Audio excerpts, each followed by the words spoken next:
Italian Football Podcast. Hello everybody and welcome to the Italian Football Podcast, the official podcast of Football Italia. I'm Carlo Garganese, joined as always by Nima Tavali. On today's show, we are going to react to match day 37, the penultimate match day of the Serie A season. It's total disaster for Juventus, a complete earthquake there in Turin after they lose at home to Fiorentina, which means that they are now, well, let's say 99% out of the Champions League next season. So that is going to take up much of today's show. Napoli do, though, book a Champions League spot, and it's between Milan, Roma, and Como for the other two spots. The relegation race also very, very dramatic, with Lecce scoring a 95th minute winner. Cremonese also winning, meaning it's going to go down to the last day of the season to see who gets the last relegation spot. Inter celebrate their Scudetto with a few digs at Milan. And we'll also have our Baggio, Premface and Serie ASS of the week. If you want to support the Italian Football Podcast, receive all of our content that we do throughout the week without any ads, including our free Monday review show, weekly Q&A, plus Thursday midweek review show, plus interviews, post-match reaction, and much more, then patreon.com/TIFP, $3.99 a month. Go onto YouTube to watch all of our free episodes and shorter clips. YouTube memberships, you can also be a patron on youtube.com/@itafootpod. You can also sign up to be a paid subscriber on Spotify. So wherever you consume us, Spotify, Apple, iTunes, YouTube, please do follow us, subscribe to us, like us, give us a 5-star rating. That all helps us grow. And also follow us on our social media platforms, Instagram, Facebook, Twitter, and TikTok. Okay, let's get into today's show. So let's just recap what the top four situation is now after the lunchtime games, which were eventually played at lunchtime after complete chaos and an total embarrassment by the Lega Serie A and everyone involved. But they were played, and the results were Pisa 0, Napoli 3, Juventus 0, Fiorentina 2, Genoa 1, Milan 2, Roma 2, Lazio 0 in the Rome derby, Como 1, Parma 0. And that means that the table going into the final day of the season from second down to sixth is Napoli 73 points, which means they are now booked in for the Champions League officially next season. Milan in third with 70, Roma in fourth with 70, Milan ahead on head-to-head, Como in fifth with 68, ahead on head-to-head of Juventus, who fall down to sixth with 68 points as well. The final match day of the season for these teams, Milan at home to Cagliari, Hellas Verona at home to Roma, Cremonese at home to Como, Torino at home to Juventus in the Turin derby. So just in with the case of who needs what to qualify for the Champions League. Now, as I said, Napoli have already qualified for the Champions League, along with obviously the champions Inter. Now, Milan only need 1 point versus Cagliari to book their place in the Champions League. Roma need to beat already relegated Hellas Verona to guarantee their spot in the Champions League. Como need to win and hope that Roma don't beat Hellas Verona. So if Roma were to draw, Como and Roma have the same head-to-head, but Como have a better goal difference, or if obviously Roma lose, or if Milan lose and Como win, then Como will get a Champions League spot. And as for Juventus, they are basically fucked. They need to win and hope that two teams above them slip up, which I think we can safely say, almost certainly say, won't happen given the fixtures. I don't know, Carlo. I don't know anymore. This top four race is so crazy. I've given up. I don't know what's gonna happen. I'm not predicting anything anymore. I think everything and anything is possible. It's one of the most insane top four races I can remember. All I'd like is I really wouldn't put it past at this point something crazy happening, and Como and Juve. Do you know what I mean? Like something mad going on. Like it's just I don't know. I honestly have given up. This season is so bonkers in the top four that I've stopped. Like I'm just gonna. I don't predict anymore. Like this is like it's ridiculous. Like because this, I never thought in a million years Juventus would collapse that way at home to Fiorentina, who have nothing to play for. I did not think that. I was pretty certain that Milan were going to win against Genoa away. It was a hard-fought win.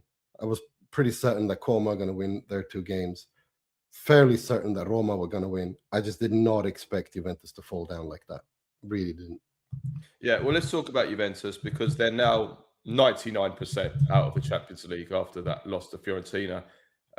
It's a total disaster. Just on the game itself, before we talk about the wider implications, which are cataclysmic for Juve. I want to say one thing first. Miguel Di Gregorio is the worst Juventus player in history.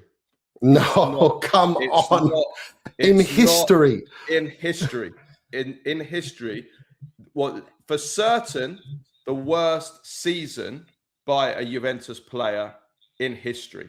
It's not even close. Now, let me just sum this up. 16 times this season, he has let in the first shot on target in a game. 45% of Juventus games this season, the first shot against him on goal, he has let in. Juventus have let in. Now, that is just impossible to believe at this level. It really is. It's impossible. It's so impossible to believe that I really believe it's not an exaggeration to question whether I think there should be investigations into whether it's deliberate.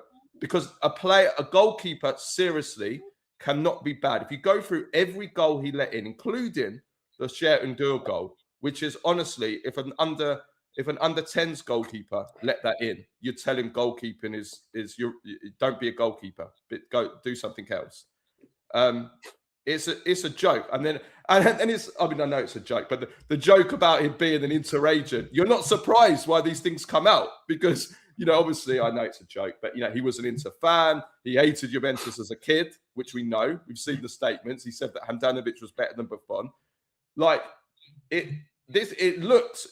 honestly, for me, it almost seems more believable that he's deliberately harming Juventus, that he can be this bad as a goalkeeper. And the simple truth is that, and for everything we're going to go into about what a disastrous club Juventus are and the way that they're run, more than one thing can be true at the same time.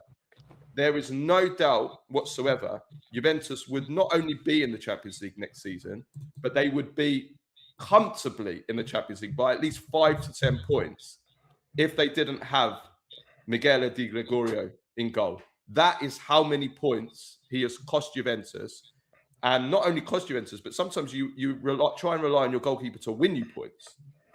He's not only not won them points, he's single-handedly lost them point after point after point by just letting in the simplest goals that are shots that are literally straight at him, weak shots, can't move his feet, can't, just horrendous. I also have to blame Spalletti. Like, why are you continuing to play this game? The stats are there. Yeah. I don't think Perrin's been that much better. I think he's been pretty poor this season. Obviously, then had an injury and Di Gregorio came back in. But honestly, this guy, I think there should be investigations into it. Maybe match fixing. I'm not accusing him of match fixing. There needs to be investigations. There's no way a goalkeeper can be this bad. Have a look through every goal he's let in this season. Go through them.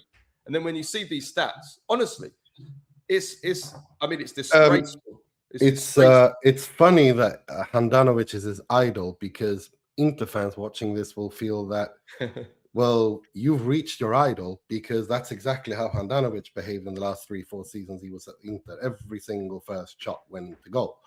And they were straight at him, and he did what has now become a meme, his laser eye saves, where he really concentrated and looked on the ball, but it went past him. He didn't even try to save it. So there is that, but it's But Handanovic was 137 years old. I mean, when he did that.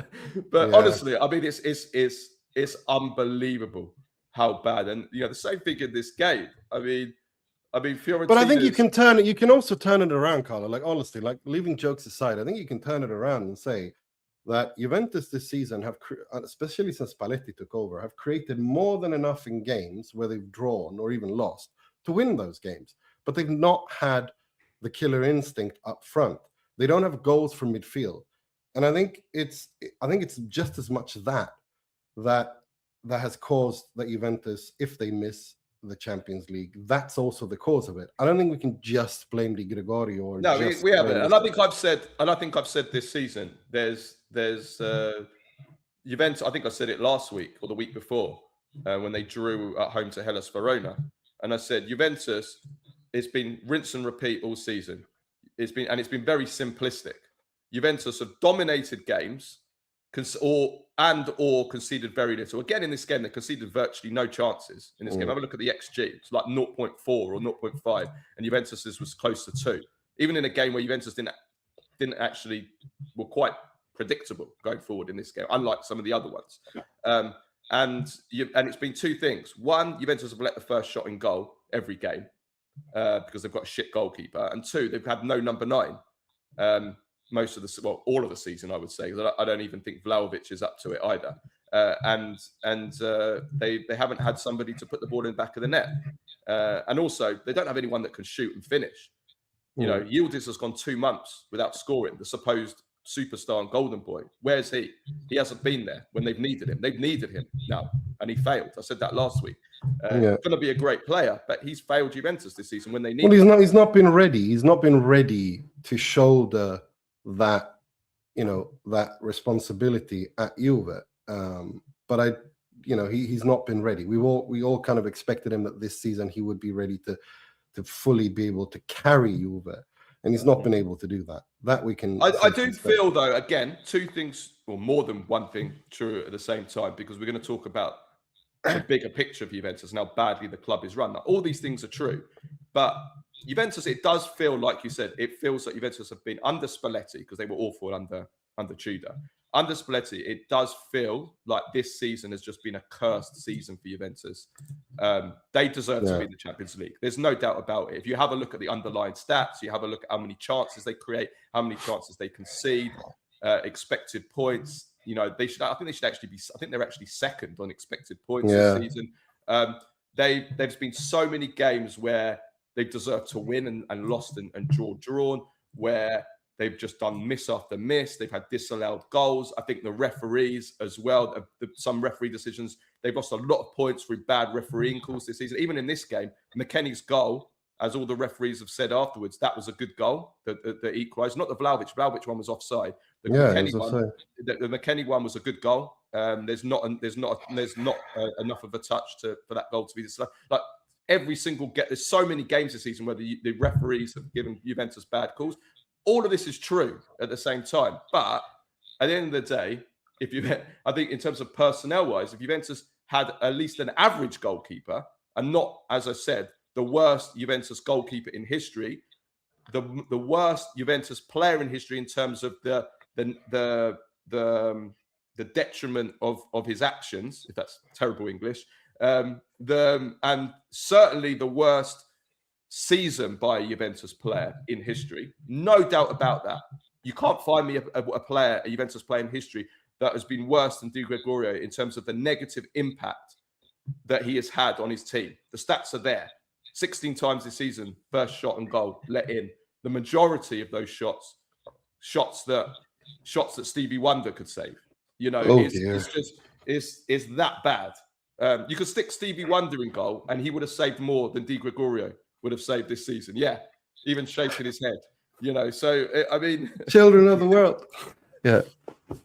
So it's it's a disaster. But look, if we can speak about the wider impact now, because there's no sugarcoating it. This is a total disaster for Juventus on every level. Sporting, of course, but financial disaster They're going to lose all the Champions League money. That's 100 million straight away. Straight away, 100 million. Then you've got all the indirect aspects of that in terms of sponsorship and commercial and transfer market as well. And also, with just regards to financial, Juventus are already struggling we're already kind of at risk of FFP, where they're having to be really careful in terms of balancing the books. Potentially, they were even talking about potentially having to look at sacrificing somebody or doing some kind of maneuvers to try and, balance the books. Yeah, don't do maneuvers. Don't do maneuvers. They don't end well.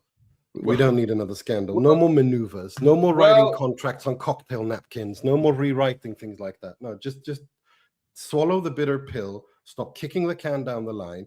Build a serious project with Spalletti in charge. Give it 2-3 seasons and try to build from that. Enough of this maneuvering. No more maneuvers.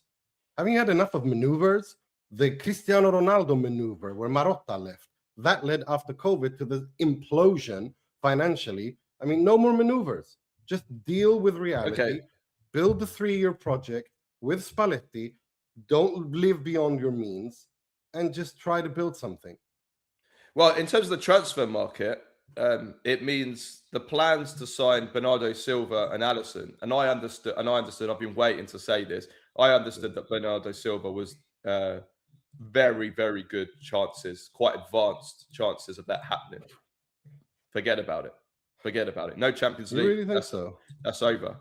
No Bernardo Silva. Yeah. Bernardo Silva was very, very, for the people I've been spoken to, was pretty very, very good chances that was going to happen. Forget about it now. Alisson, forget about it. And all the other kind of big names that they had, some of them kind of a lot of them Bosmans, forget about it. They're all up. Any established player that they had their eyes on, that was Juventus's plans for the transfer market. Was we want to keep things steady, keep our kind of core, and just add a few kind of experience pieces, which Juventus are missing. Forget about these experienced, established names now. That's it. No Champions League. You're not getting Bernardo Silva. You're not getting Alisson. And now with the financial situation, it looks not only possible, it looks probable they're going to have to sacrifice a big player. Now, who is that? And this is where Juventus always, every summer for the last 6 years, it's always been one step forward, one step, or even 2 steps back, because they'll make a push to try and improve the teams with one big name or spending heavy, and then they'll sacrifice someone in order to fund that. And as a result, they never build an actual team. Well, now they're going to probably have to sacrifice a big player. Now, who that's going to be? Will it be Bremer? Will it be Thuram? I mean, it surely can't be Yildiz. Otherwise, let's just forget about this Juventus. But I wouldn't think so. But who knows? Depends. It will then go higher up the club, because they're going to have to. We've seen time and time again, Juventus have had a capital injection from Exor because of the dire financial situation, which is going to be the same now. Without that 100 million Champions League, this club is going to be, if they want to remain, I say remain, they've been a joke for 6 years. If they want to be on a financial level to compete, let's say, they're going to need another capital injection, or to be on the financial level to be at the level to be competing on that level, and financially that is, they're going to need another capital injection. So it's a complete disaster. Will they get that? For me, the solution is pretty simple. I've been saying this for years now, and nothing's been done. John Elkann needs to fuck off. It's as simple as that. For as long as that person is there, if he's a person, I think he's a lizard. As long as that person is there, Juventus are going to forever remain a joke. They're going to be stuck in the banter era for as long as John Elkann is heading up things at this club. Juventus are going to remain in the banter era, because this guy is completely, forget about anything else. This guy's completely incompetent. He's completely incompetent. He's not. He shouldn't be running Juve every time. Like it's clearly not what he wants to do. He's not good at it. He's not interested in it. It's the structure he builds is not working. I think you just got to admit that. But who then takes over? Well, are you going to go back to Andrea Agnelli? Well, I don't think you can, given his legal issues that, if I'm not mistaken, they haven't really been resolved yet. The criminal trial, the last time I checked, has not been resolved after the fallout of the last time he was in charge, when they all had to resign. So I really don't know where they go, but I don't think that he can continue. Or if Elkan stays on, what they need to do is to do what Oaktree and Suning did when they just gave the keys to Marotta, gave him the financial plan, and said, you run it. They need to find someone in football, a football man, an Italian football man with credibility, with good relationships, who can run the Juventus project. Elkan can't do that. It's as simple as that. And Comolli, I mean, what is his role really? It's a little bit like with Milan, like with Zlatan and all the infighting and all the, that Milan is just like, if you read the reports, like, what the hell? Well, I called it at the time. I looked at Damian Comolli. All you had to do with Damian Comolli is look at his record. That's all you had to do. He's done well at smaller clubs in France. When he'd done well as a scout at Arsenal, going back pushing on 30 years. But whenever he's been the man in charge at a big club, Liverpool, Tottenham, as in, maybe not wouldn't say, but they're a big enough club to on Champions League, kind of club. He's failed. So what was there?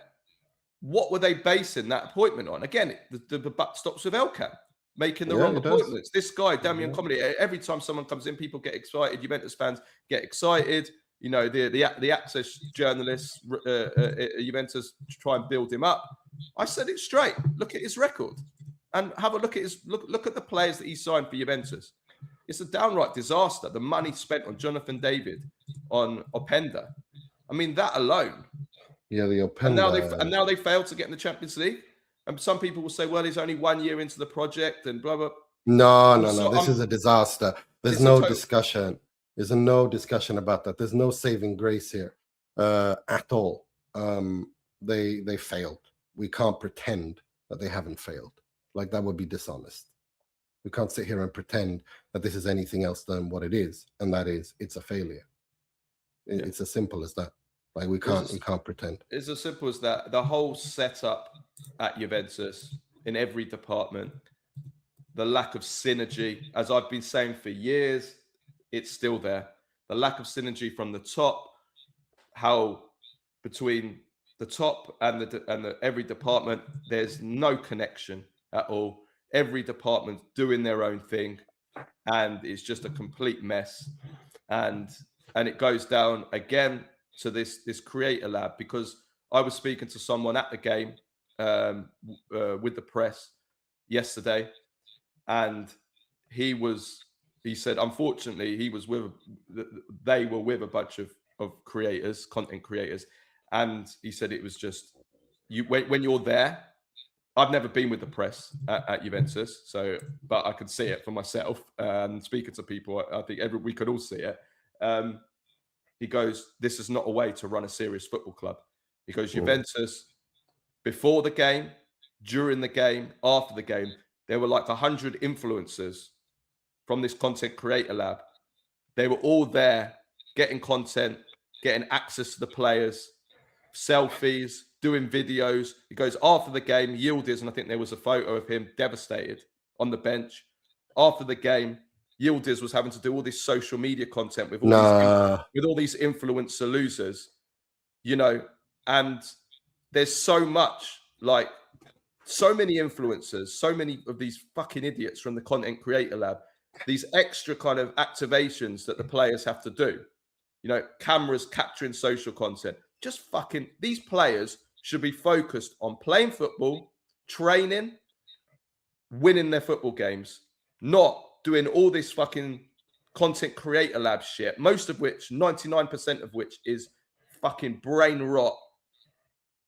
The zero white matter content that these fucking idiots are doing. Do you wear socks in bed?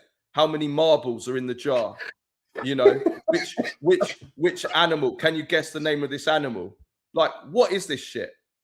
They're having to do all this crap. Sorry, what was that? Guess the animal what? Guess the animal. They, What do you mean get one the of them- animal? They hold up a pictures of the players. What do you know the name of this animal? And Oh they all yeah, had yeah, to guess. yeah. Platypus, and then Malocca said it looked like Weston McKennie, and everyone was laughing. Oh, we got some great content here.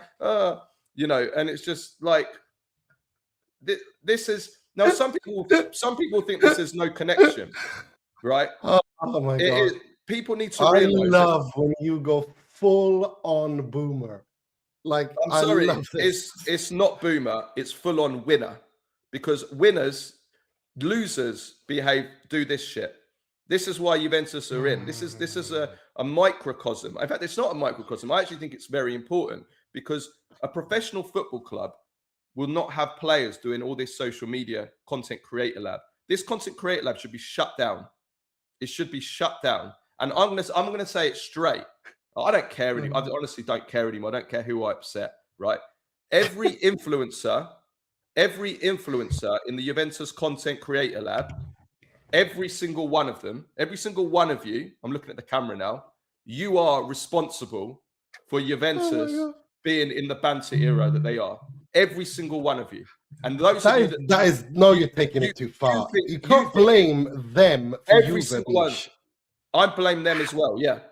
Listen, I don't blame them. Listen, I understand, right? Some of these people, they might think they're journalists, they're influencers. They're influencers. No, they are influencers. They're influencers for financial reasons.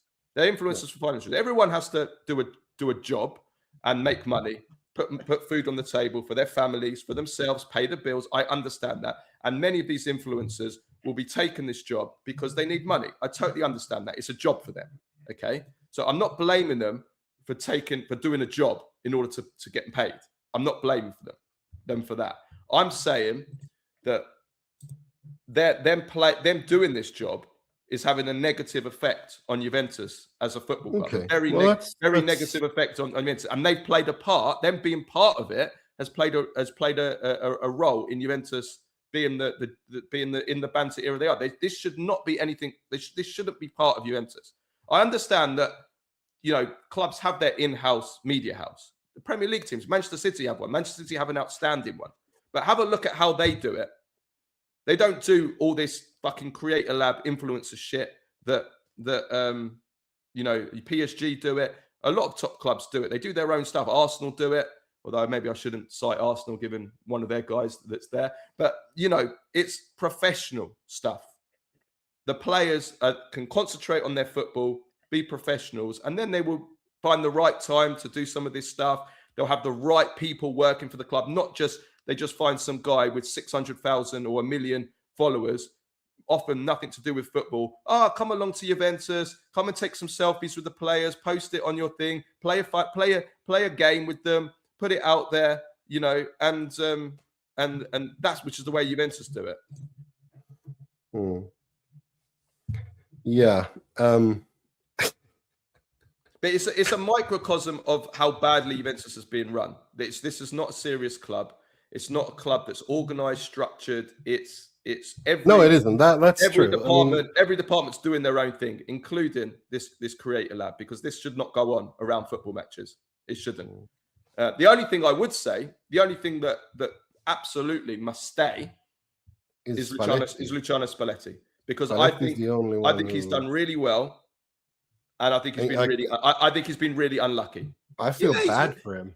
Yes, he's made the odd mistake, but all managers make the odd mistake here and there. And he doesn't have the best hand on him as well. He has a lot of bad cards in there as well, like no number 9 and no goal. I think Locatelli said it best when he said that, look, ever since Spalletti came, from a point of view of how we play and structure, we've improved massively. And I think that's true. The previous coaches just weren't able to do that. Spalletti's doing a good thing. I don't think, like, again, when it comes to managers, and I've said this, this is my opinion. I've said it consistently through the years. I look at how is a team tactically prepared when they go on the pitch? How do they look? How does the structure? What does the underlying stats say? And if you can see that over like 20, 30 games, and you see that they are actually pretty good underlying stats, and you see that they're always well prepared, they always come into games well, they're structurally sound, and they fail to win because of stupidity and ineptitude on the on part of the players on the pitch, I can't blame the manager then. I think that's something else. That means that, you can't make chicken soup with chicken shit. I agree. I think that Spalletti, has done a really, really good job. Like you said, There's nothing more he could have done. You look at the way they played. Do? They played like a big team as well. Yeah. They've been the masters on the pitch. They've controlled games. They've created more more chances than the opposition. But what we need to know is if Spalletti wears socks to bed. Well, I would love it if they asked him that. I think he would explode if they asked him that. I honestly, I think he would lose it if they asked him that. I really do think so. I think he would absolutely just lose his mind if somebody came up to him and asked him, do you wear socks to bed? Or which animal is this? Or some shit like that. It would be hilarious. Yeah, well, I hope that somebody send that segment to Chiellini or to one of the serious figures in terms of personality, because they should be standing up and they should be. What are the management doing, including Spalletti? If I was Luciano Spalletti and I saw all this shit that's going on, I'd be like, this cannot be part of our football club. No, he should be ahead of the Fiorentina game, a must-win game. I don't want any of this fucking distraction and taken away, and after the game is over, whatever, but not before. I get what you're saying, the concentration aspect of it, and that's important. But that includes in training as well, because we see this shit in training, and they are like so much of their responsibilities during the week is doing this content creator lab shit. When they should be training. They're promoting the league. We're promoting the league. I don't know what they're promoting. Promoting fucking brain rot, I think. Oh my God.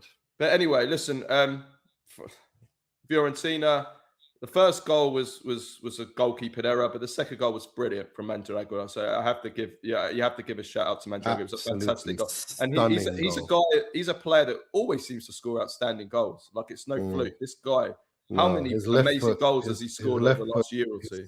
No, it's just his career, even from when he came through and he was owned by Juve and sent out on loan.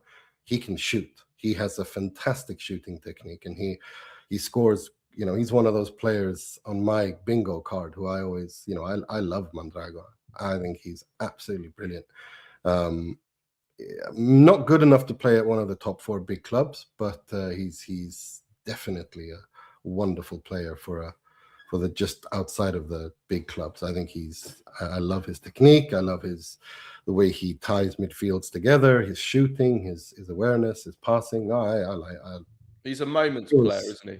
He's a moments player. There's an angle for that goal from just, you can see the curve on that ball is just it starts outside of the players and the post. It's just world class finish. It was truly stunning to see, and it was, it's a nice way for Fiorentina to end their season. Again, they had nothing to play for, but their eternal rivals Juve, and they were able to poke them in the eye, and that'll give the Fiorentina fan base something to be calm over, something to be happy over, and something to kind of end something with some positivity this season. Well, yeah, for sure. That would have certainly the fans will have loved that, and that ends Vanoli's time at Fiorentina certainly with on a high. Yeah, on a high. Yeah. Okay, let's just kind of race through the other matches now in the top 4. So first of all, Napoli, who win 3-0, they booked Champions League. But I think the talking point about Napoli is Conte's words after the game, where he said it seemed very, very much like a farewell to me. His comments. He says, "I arrived in Napoli at a moment of difficulty after 10th place. The situation was being painted very black. I promise that when my experience ends, I will leave a solid group to give trouble to Milan, Juve, and Inter, who always start a meter ahead."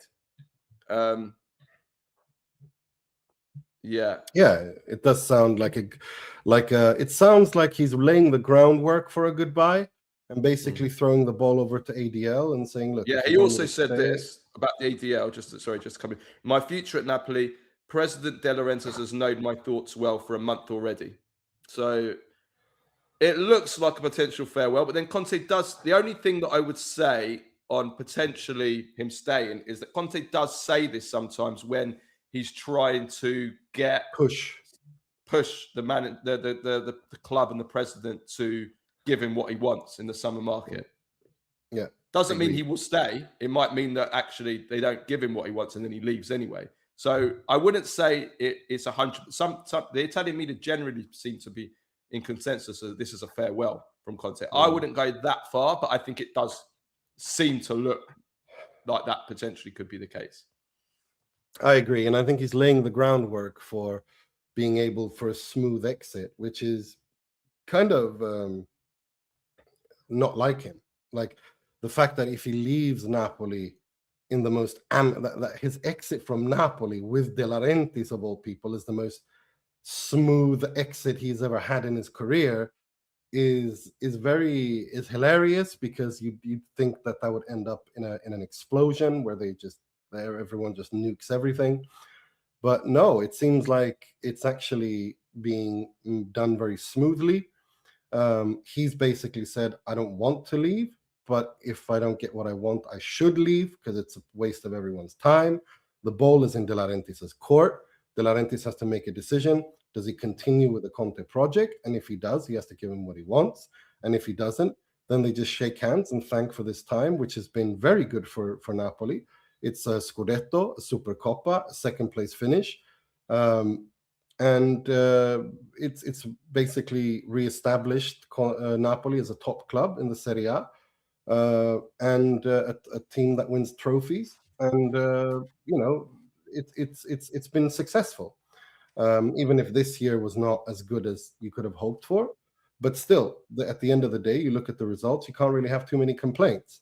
So it's actually maybe Conte has matured a little bit in how he communicates, or maybe he already has a better offer that we don't know about. Whether now that Malago is the president-elect of the FIGC, maybe he's already agreed to take over the Italy national team. We don't know. But we'll have to wait and see. But I think that it's interesting to see that Conte has managed to kind of resolve a lot of potential crises at Napoli, like Lukaku. That situation has been handled by Conte in the sense that he's isolated the squad from Lukaku's bullshit. Nobody blames Conte or the club for Lukaku behaving the way he does. He's gone. They don't have to worry about that anymore. Rasmus Højlund is the future. He's really integrated him well into this team. Scott McTominay, again, outstanding, 10 goals, been brilliant. So he does leave a Napoli that has some good, that are in a good place. Now, who takes over, and if it's it's going to be different from Conte's kind of very systematic football, or whoever they bring in, we'll see who that is. But it's interesting. It's interesting to see again that the exit that Conte leaving Napoli is the smoothest exit in his career. He didn't leave Juve under good terms. He certainly didn't leave Inter or Chelsea under good terms. He didn't leave the Italy national team on good terms. And he most certainly didn't leave Tottenham on good terms. So it's funny that when these two volatile characters met, it actually turned out to be the best. Like it's as if they canceled each other out. Like the amount of psychotic energy kind of like neutralized the room. But it's hilarious. That it is, but it's also kind of opposites, and two beasts tamed each other. But exactly. I think look, it's win-win for Napoli, whatever happens with Conte. Agreed. Providing they bring in the right replacement for him, because it's been shown in I think Allegri said it once, that whoever takes over from Conte is left with a team built to win. Yeah. And that is true. Look at his career. Look at Juventus after Conte with Allegri. Look at Inter after Conte with Inzaghi. well, maybe not Tottenham. Tottenham. No, Tottenham. He overperformed. Tottenham never win. Tottenham never win anyway, so they're not built to win it anyway. But yeah, is so I think that I think Napoli are in a I think they this season as well. Although the results on the pitch haven't been what had hoped, I think obviously injuries played a big role in that. There's no doubt for me. If they didn't have all those injuries, I'm not saying Napoli would have won the Scudetto. I really think but they would have been in a race. It would have been a Scudetto race till the latter part of the season. I'm sure of that. I agree with that. I think that with a good transfer market, I think Napoli can certainly be real Scudetto. Who do we think takes over? I mean, it's an interesting one because there's lots of rumors around Simone Inzaghi if he wants to continue in Saudi. Does he? Well, I would get the hell out of the Middle East if I was a manager or a player there. I could say that for sure. So I think that could be a possibility for that reason. And I think that. But I think Italiano would be the right man. And I was just about to say, Italiano is someone who De Laurentiis has wanted for a very long time. We know that. And I think now it's a little bit now or never. But then again, how do you transition from Conte to Italiano? That's also a question mark. But we'll see. But it's Napoli are in a good place. Like they're in a better place for sure than they were when Conte took over. That's for damn sure. Yeah, I think Napoli are in a position, a much better position than, if you put Inter aside, than any of the other clubs going into next season, especially if you compare them to Milan and Juventus. Juventus, it's, as we've already discussed, is total. They couldn't be in a worse position, Juventus. Milan, although they're in the Champions League, they're in a bad position as well. It's a civil war. Let's come on to Milan. Now, they get the win, which is vital, 2-1 at Genoa, which means that I think now 90 to 95%, that's Champions League. And they only need a draw at home to Cagliari, which can happen. I can't see them losing at home to Cagliari. No. I can't, with nothing to play for. Cagliari are now officially safe. It's not going to happen. So Milan are going to be fine in the Champions League. But the question with Milan is, again, it's what happens now kind of going forward, because it's pretty much confirmed Ilitari's out. That's for sure. But there's lots and lots of rumors about, reports about who else is going to be out. Who's going to come in? Is Furlani going to stay? Is Allegri going to stay? What's going to happen with Zlatan? Does he want more power? There's essentially a civil war brewing at Milan, and it's unbelievable. And then in the middle of all this, you have Jerry Cardinale giving a car crash interview, which is one of the most tone-deaf, stupid statements and interviews I think I've ever seen from a club owner. To come out and say, I can't remember, it was a sport, his name, Sport Italia Milan fan / journalist who laid it out perfectly and said, listen, you can't come out as a president and owner of a club and talk like a fan in the curva after a season like this and start throwing digs at your crosstown city rivals when they're in the middle of a trophy haul and you haven't done anything remotely comparable to what they're doing, and you're throwing digs at them. Like, you're embarrassing yourself. And it's like it's difficult to argue. I mean, this is coming from Letizia. Francesco Letizia. He's a Milan fan, so, and he's a journalist, but he's a Milanista, and he says some really funny things because of the fact that he's a Milan fan. But this was just one of those instances where Jerry Cardinale is so tone deaf. Like, for all the good things he's done on the business side of it, when it comes to the football side, he has no clue what he's doing, and he just keeps making things worse. And now there's even rumors of him bringing in Adriano Galliani to stabilize the ship which I have to say, given where Milan are and the Wouldn't be a bad turbulence, idea. Yeah. I don't think that's a bad idea. I think at this point, you need someone, just like with Roma when they took in Ranieri, to stabilize everyone and Even if it's calm for a everyone. year. Yeah, just for a year. Someone who understands what Milan is, what it takes to be at Milan, who understands the culture of the club, who built Milan during their most glorious years in their history. You need someone like that to come in and just point with a foot, with a straight hand. You do that. You do this. You do that. That's not at this point. Maybe that's not a bad idea. We need somebody that creates authority and harmony in that club, because Milan and Juventus are exactly the same in different ways, in the sense that the clubs are being run terribly, and people that are in the management positions and the director positions are failing. And they really are, and have been failing for years. And that's why both clubs have been in and out of the Champions League, have been challenging for fourth at best every single season. Seasons lower than that.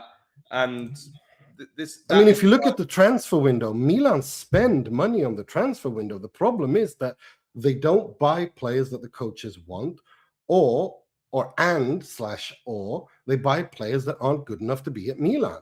So this has to stop. The buck stops with the guy who signs off on these decisions. The thing is, Nima, and that's Jerry Cardinale.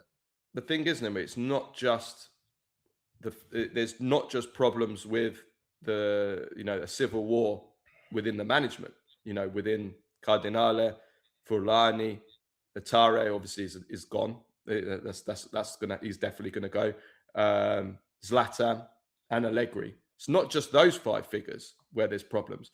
It's also within the squad as well. Now, the report has come out this morning from Pietro Mazzara of Milan News. Also works for Sky and Tuttosport and other outlets. So this hasn't been confirmed by anybody else. And he's come out this morning and said that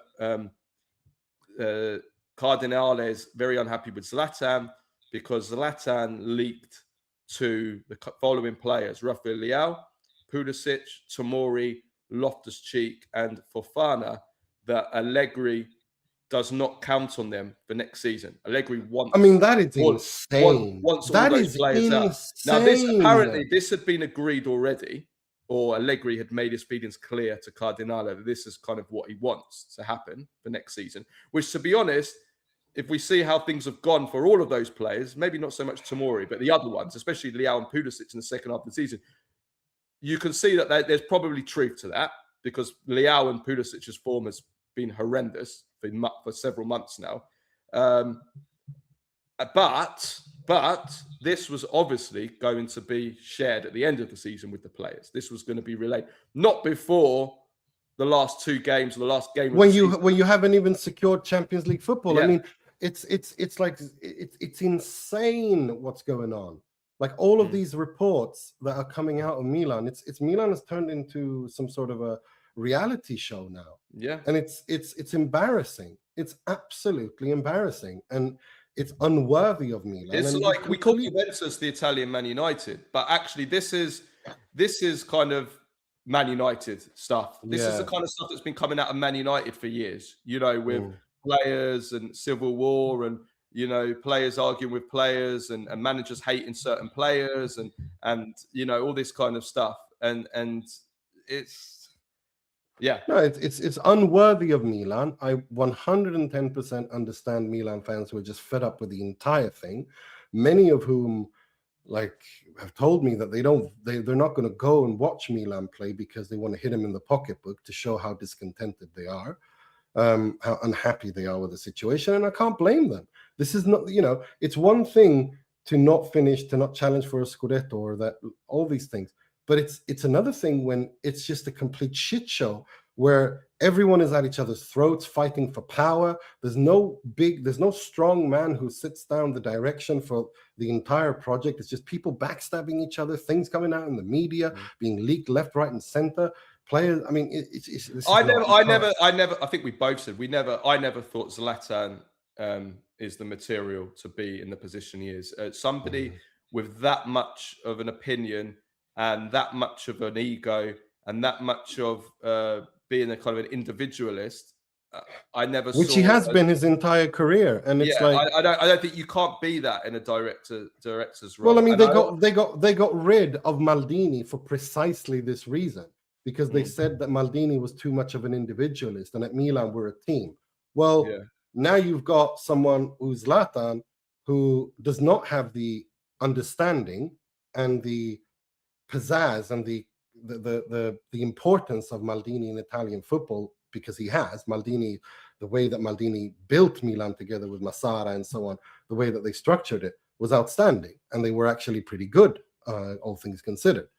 But so they got rid of that guy, who was also rather stabilizing character, because he wasn't a team player, and now you got Zlatan there. And again, I don't know this for a fact. This is just me speculating. I think he's a co-owner of Redbird, which means that he's co-owner of the project in some way of Milan, which makes. I thought that's on record. Yeah. He's got some kind of shares or something within the. Yeah, which makes him unsackable, because he's a co-owner of the project. So Cardinale again has created an unbelievable shitstorm here. Like it's he says, I've always won in my life. Well, I'm sorry, but great, but you're clearly not doing the right things here, because everything you've done since you've taken over has been a disaster.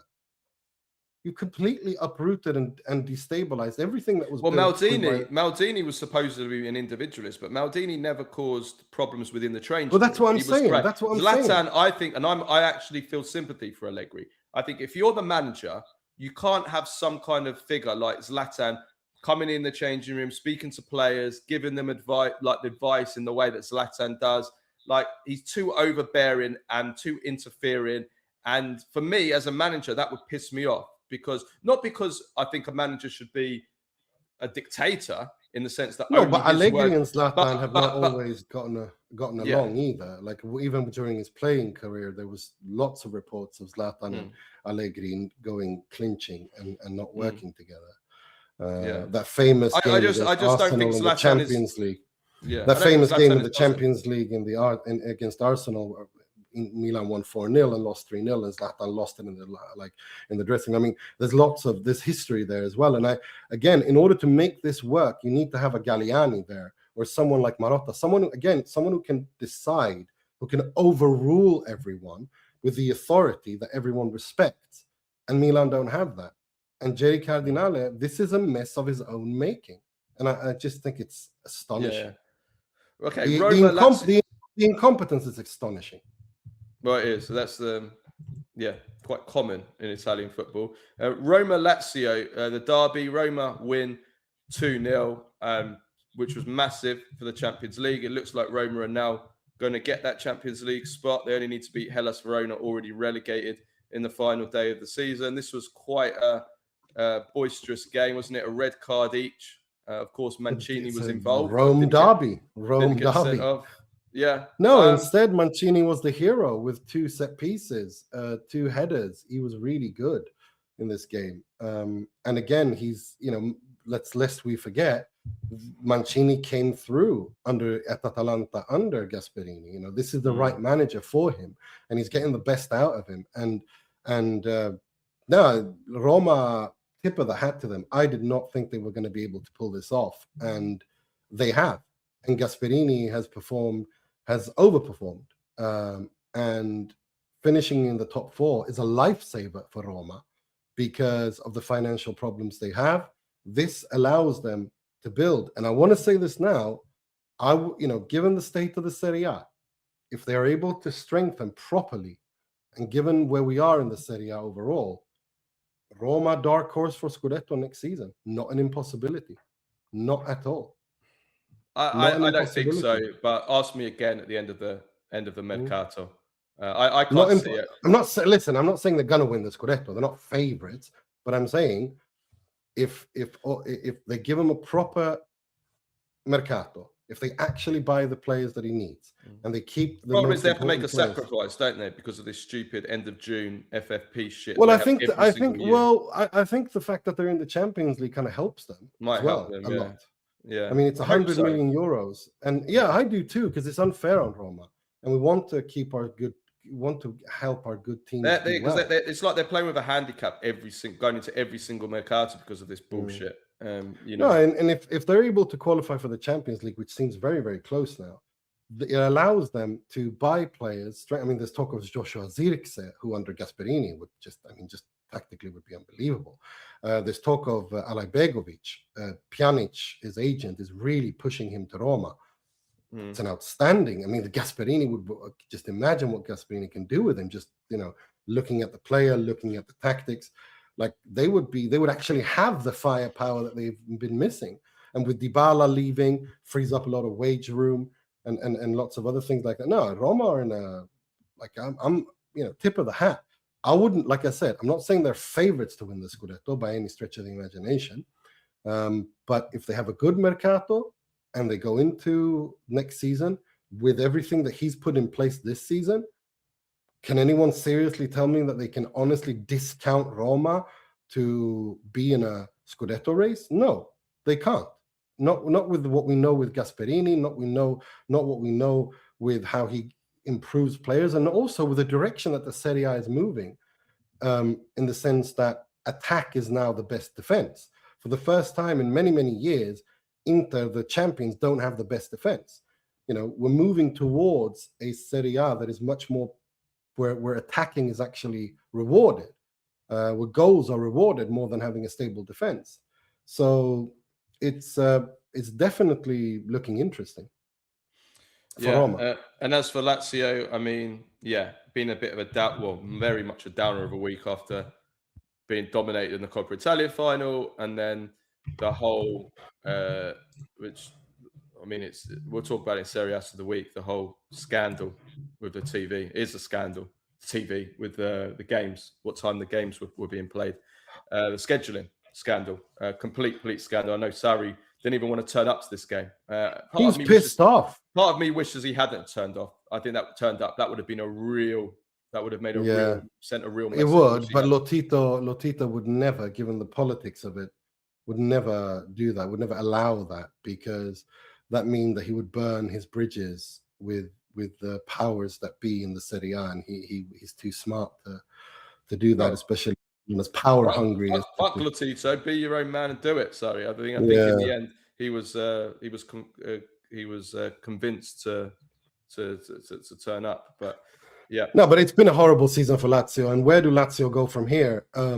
Again, Lazio need I don't think Sarri stays past this season. I don't think he can. Yeah, no chance.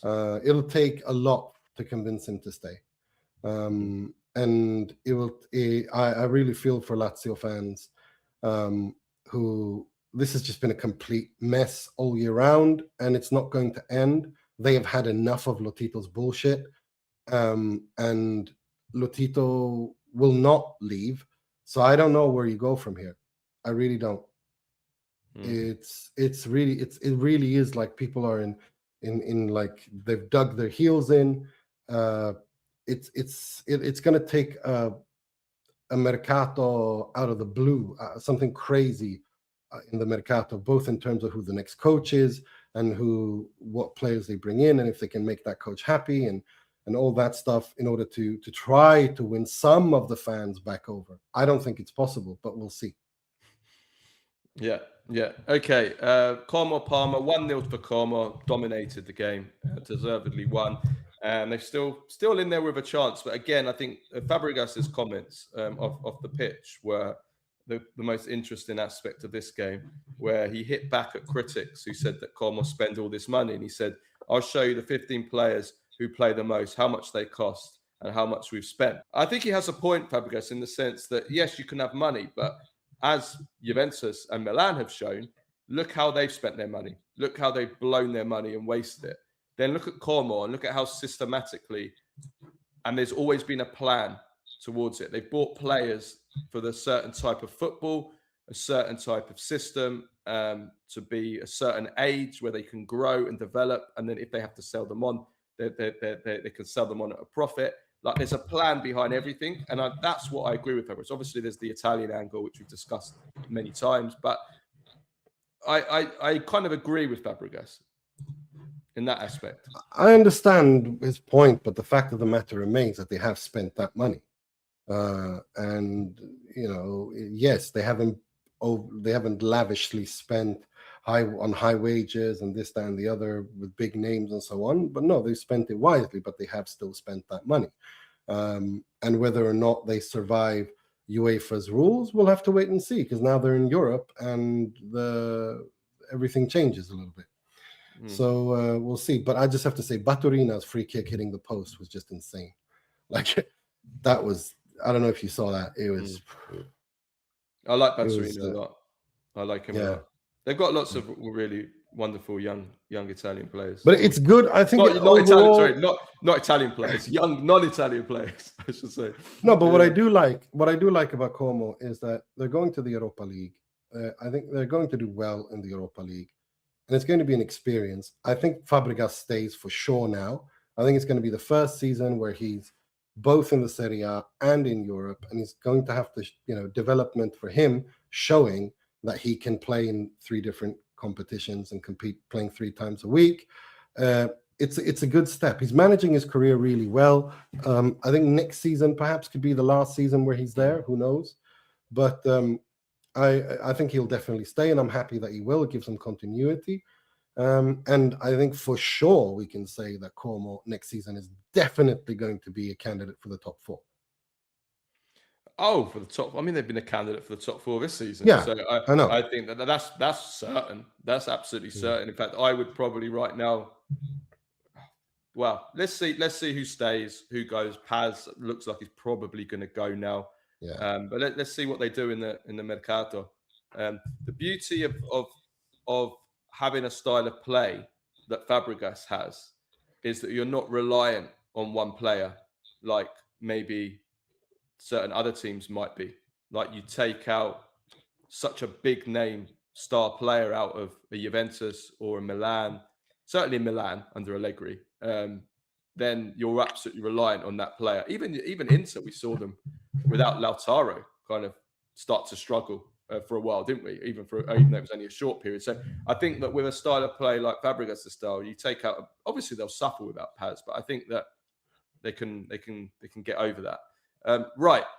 Rest of the fixture. So Inter 1, Hellas 1, Atalanta 0, Bologna 0, Cagliari 2, Torino 1. Now, these are games that had no impact at all, really, on anything meaningful. Inter celebrated the Scudetto, but on the pitch, there was really nothing at all to play for. No, it was a Scudetto party. They had lots of fun. They drew the game. It was felt like a preseason friendly.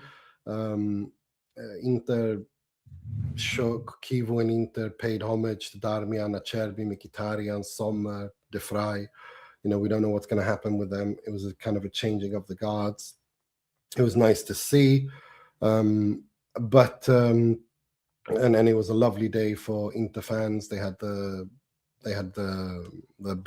open bus tour with the 2 trophies, and so it was a nice day, and Marotta's little quirp towards Cardinale was very, very typical Marotta-esque. It was very diplomatic. It was it was good. Yeah, but the relegation race was very, very exciting. Sassuolo 2, Lecce 3, Udinese 0, Cremonese 1. Vardy scored for Cremonese. It looked for a while like that was going to put Cremonese above Lecce by 1 point. And then, in an insane game, Stulic scored in the 95th minute to win the game 3-2 for Lecce, which means that Lecce remain 1 point ahead of Cremonese and go into the final match day of the season, with Lecce playing at home to Genoa, Cremonese at home to Como. So it now looks like Lecce are the strong favourites to stay up now. We can probably say, can't we? Yeah, we can. I mean, that Sassuolo game was insane. That Stulic winner at the end of at the buzzer, as they say in NBA, buzzer beater. It was stunning. It was a fantastic game. Pinamonti's backheel equalizer, Chedira's 2 goals, Loriente's equalizer. I mean, it was a brilliant game, entertaining. end to end. And it's the relegation battle in the Serie A at its absolute best. It was truly, truly entertaining. And Lecce now are in a very good position because Cremonese, if I'm not mistaken, they play Como, and Como can still get the top 4. So that's going to be difficult. Lecce hosted Genoa, who have nothing to play for. So I think we can. I don't want to predict too much, and I don't want to jinx it too much, but I think Lecce are in a good position.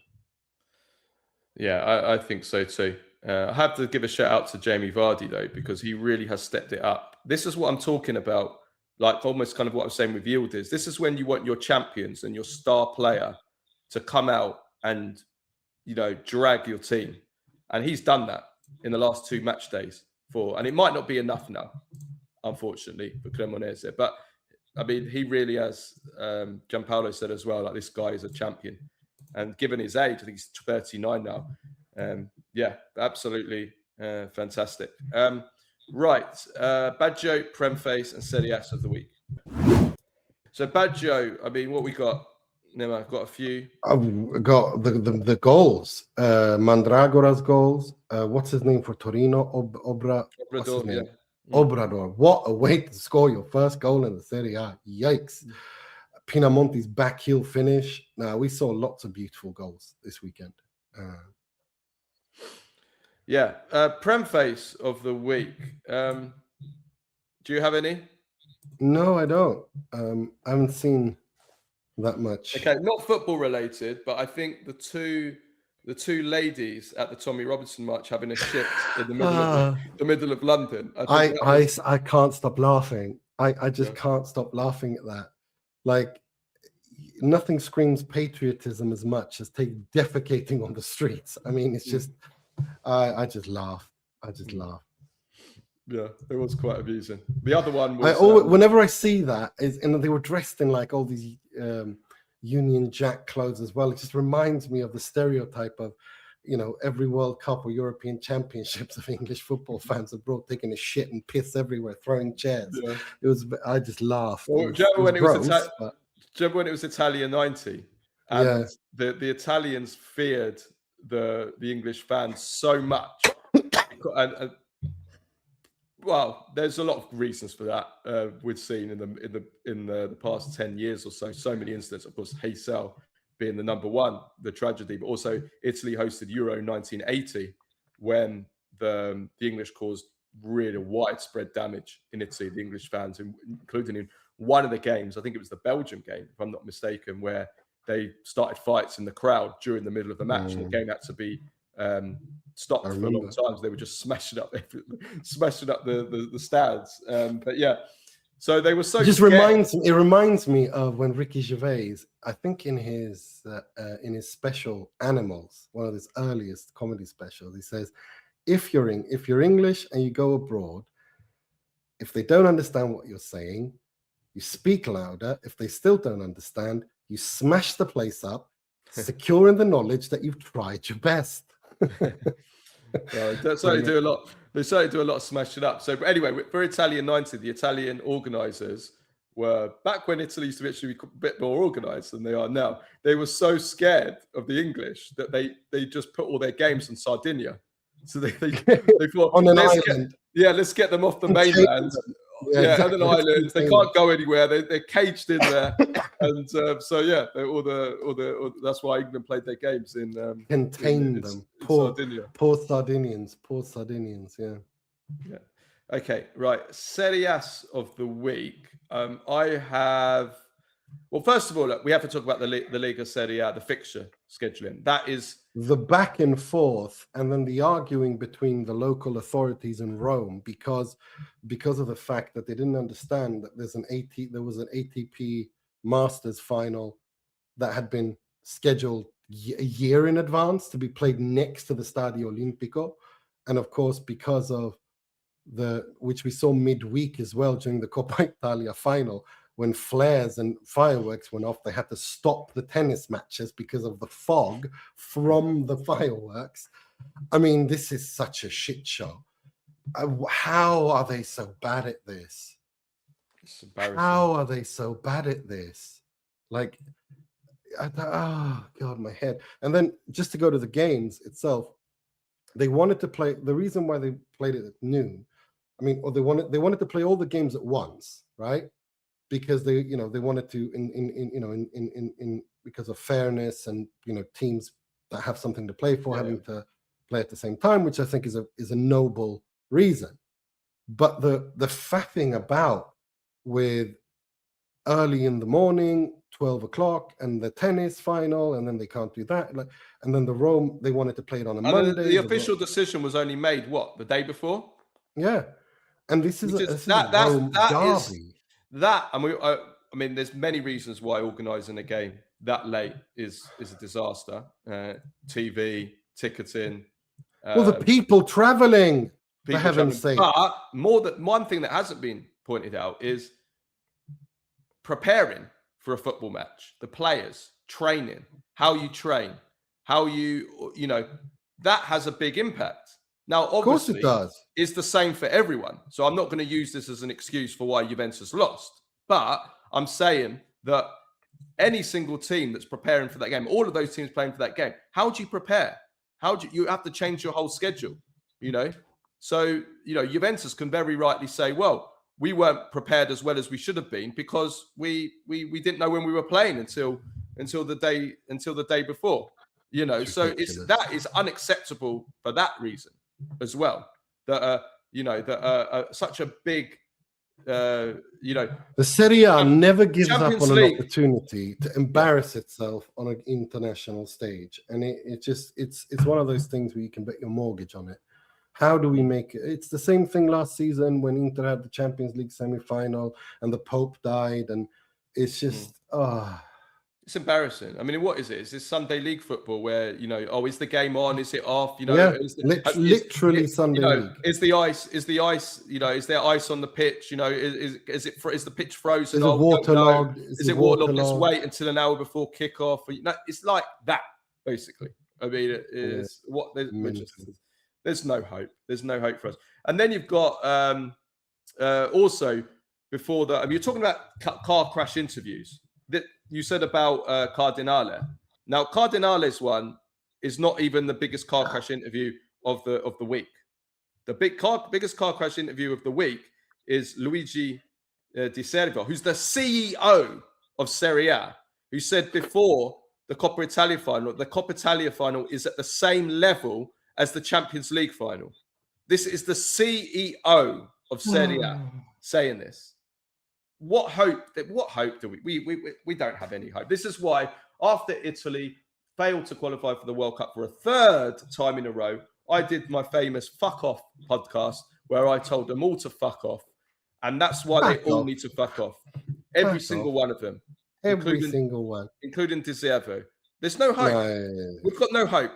Our football has no hope because if we have, this is the CEO of Serie A can honestly come out and say the Coppa Italia final is at the same level as the Champions League final. I mean, the funny thing is that I actually think that what they've done with the Coppa Italia final is actually pretty good. I love the one-off games. I love that it's in the Olimpico. It becomes a calendar moment which fans have to look forward to. And the last few years, it's always been packed. It's been amazing atmosphere.